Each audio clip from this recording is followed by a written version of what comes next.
हमारा आज है।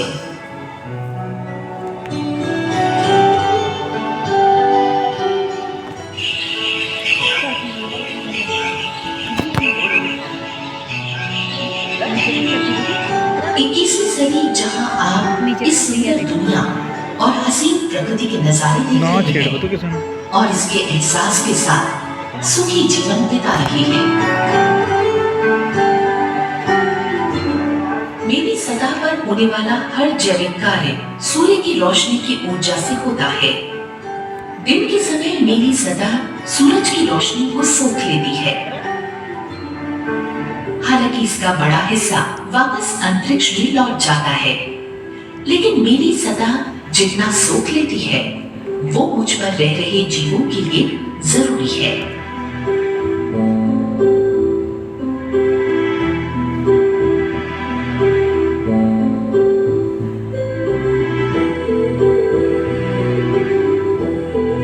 मेरे वायुमंडल में मौजूद water vapours, carbon dioxide, methane और nitrous oxide natural greenhouse गैसें हैं जो एक कंबल की तरह काम करती हैं और सूरज से आ रही गर्मी का एक हिस्सा रोक लेती है। इन गैसों का वायुमंडल में ज्यादा होना भी नुकसानदेह है, क्योंकि इससे मेरे वायुमंडल का तापमान बढ़ जाता है। मेरे तापमान का संतुलन सूरज से आ रही गर्मी और उसे अंतरिक्ष में वापस भेजने के अनुपात पर निर्भर करता है। ग्रीन हाउस गैसें तापमान के संतुलन के लिए महत्वपूर्ण है। Water vapours, carbon dioxide, ozone, methane और nitrous oxide natural greenhouse गैसें हैं जो मेरे तापमान को औसतन 15 डिग्री सेल्सियस पर रखते हैं। मेरी सतह पर हर जगह का तापमान अलग है। जहां दक्षिण के महादेश अंटार्कटिका में तापमान 0 से 60 डिग्री सेल्सियस नीचे चला जाता है, तो वहीं सहारा के रेगिस्तानों में ये 50 डिग्री सेल्सियस से ऊपर चला जाता है। लेकिन इन सब का औसत है तकरीबन 15 डिग्री सेल्सियस, जो जीवों, पौधों और मुझ पर रहने वाले हर जीव के जीवन के लिए बहुत अनुकूल है।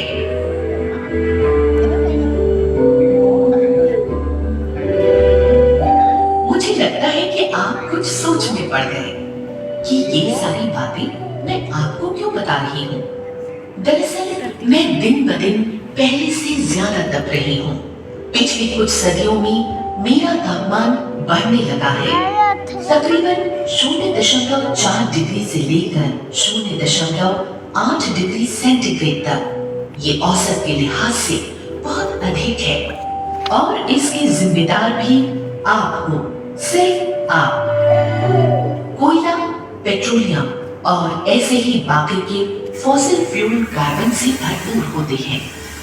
जब ये जलते हैं तो कार्बन डाइऑक्साइड में बदलकर हवा में आ जाते हैं। हवा में कार्बन डाइऑक्साइड की बढ़ती हुई मात्रा सूरज की गर्मी को वापस अंतरिक्ष में जाने से रोकती है। इससे मेरा औसत तापमान बढ़ रहा है। ये थोड़ा सा बदलाव भी मेरी प्रकृति को काफी बदल सकता है।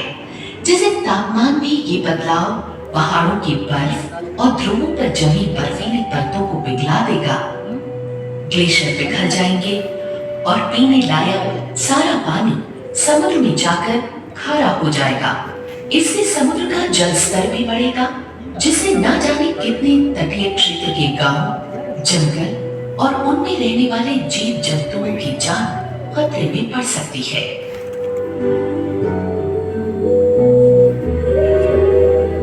पिछले 50 साल में इंसानी आबादी 2 अरब से बढ़कर 6.5 अरब तक पहुंच गई है, जो मेरे लिए एक गंभीरता का विषय है। दिन प्रतिदिन शहर बस रहे हैं, बड़ी बड़ी इमारतें बन रही हैं और हजारों की तादाद में बढ़ती मोटर गाड़ियां। हमें ये समस्या धीमी गति से बढ़ती महसूस हो रही है, पर वास्तव में ये बहुत ही तेज गति से बढ़ रही है। कुछ महत्वपूर्ण कारण हैं जिनकी वजह से ये सब हो रहा है। ये बड़े बड़े कारखाने और उनकी ऊंची ऊंची चिमनियों से रोज निकलता काला धुआं इस बात का प्रमाण है कि ये हमारे पर्यावरण को कितनी हानि पहुंचा रही है।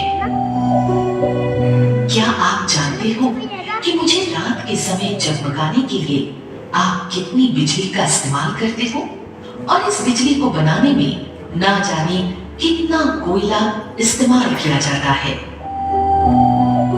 आप जिन बड़े बड़े शहरों में रहते हैं उन शहरों को बसाने और बड़े बड़े कारखाने लगाने के लिए ना जाने कितने ही जंगलों को काटना पड़ा है।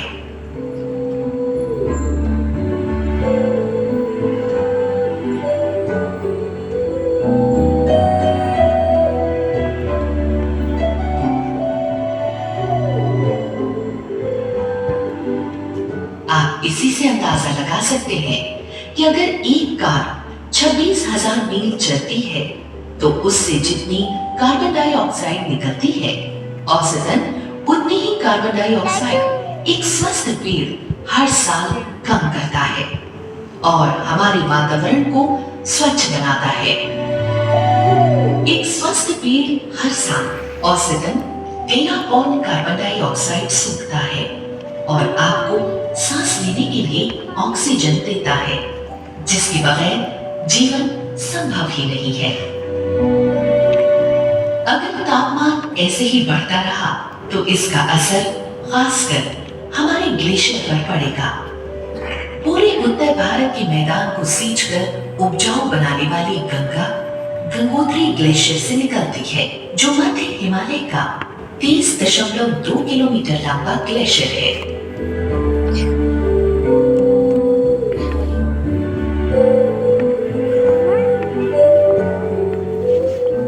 आईपीसीसी की रिपोर्ट के अनुसार 1842 से 1935 के बीच ये ग्लेशियर 7.3 मीटर प्रति वर्ष के हिसाब से कम होता गया और 1985 से 2001 तक इसके कम होने की रफ्तार 23 मीटर प्रति वर्ष है। इसका मतलब ये हुआ कि हिमालय में जमा पीने वाले पानी की बड़ी मात्रा का